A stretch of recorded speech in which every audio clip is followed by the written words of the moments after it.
Hello there and welcome to Chelsea Fan TV. We are doing the player ratings for Chelsea 4, Burnley 1, away from home, and a thrashing it was, which I was not expecting at all. I honestly thought 1-0 for us was a stretch, and we ended up winning 4-1, which was absolutely brilliant. 4 goals, which you don't see every day. True, 1 was an own goal. True, 1 was a penalty, but it's 4 goals. Just shut up. We move.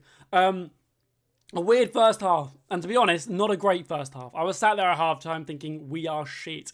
We came out in the second half and actually started to play some football. It looked so much better, much more lively. Jackson came on and made an impact, and honestly, it was a great second half. Very happy with the second half. But we're going obviously off the entire game. Unfortunately, I haven't done ratings for the subs, and Jackson would be up there on the sub rating. I'd give him like a 7.1. But he's the only one I really want to mention as the sub because he made the most impact. I think Mudryk came on, but I don't really see Mudryk do much. But yeah, Jackson, quality. Lovely player. Lovely finish on that goal. Anyway, we'll start off with the goalkeeper, Sanchez. Now, I missed the first goal because for those of you that don't know, games at 3 o'clock on a Saturday aren't televised in this country, so I literally have to watch on Twitter. It's the only way I can watch the game. And the Twitter stream went down, so I didn't see the goal. I have no idea what really happened, to be honest. Yeah, I'll have to watch the highlights and see it. But from what I heard, Sanchez sort of just stood still and didn't really make an effort, which is a bit crap. So for that reason, I marked him down a bit. And to be honest, he didn't really have a lot to do. When he was called upon, he did make a magnificent save. So for that reason, I have given him a 6.3. Like I said, I don't think he was bad. I don't think he was great. It was pretty much like an average performance for Sanchez.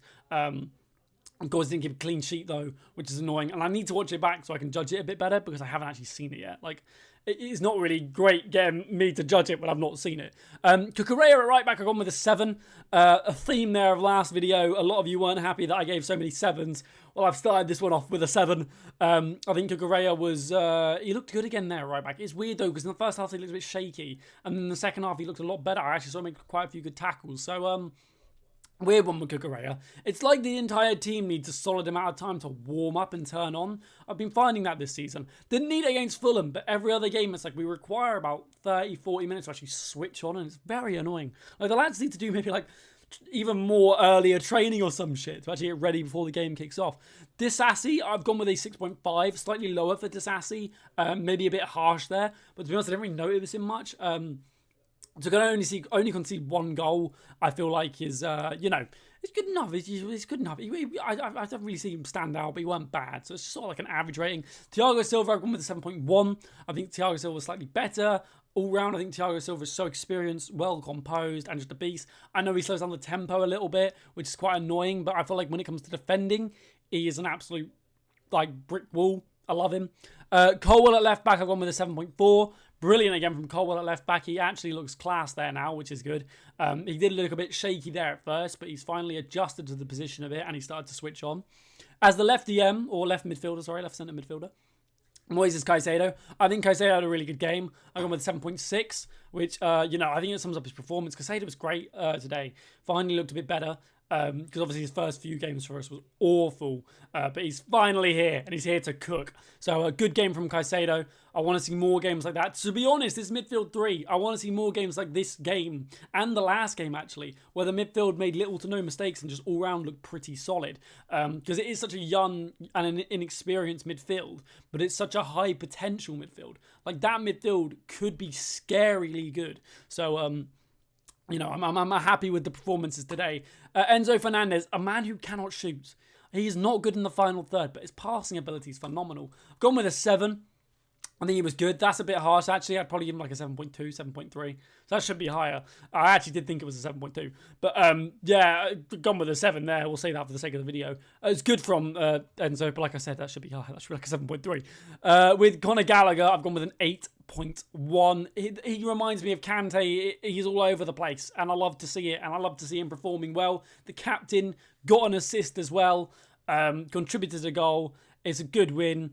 And I'm starting to like Gallagher. I'm starting to like him as in terms of his playing ability. I've never disliked him. I've just not really liked him as a footballer in terms of his ability. But he's finally starting to show the class and the level he's got. And fair play to him.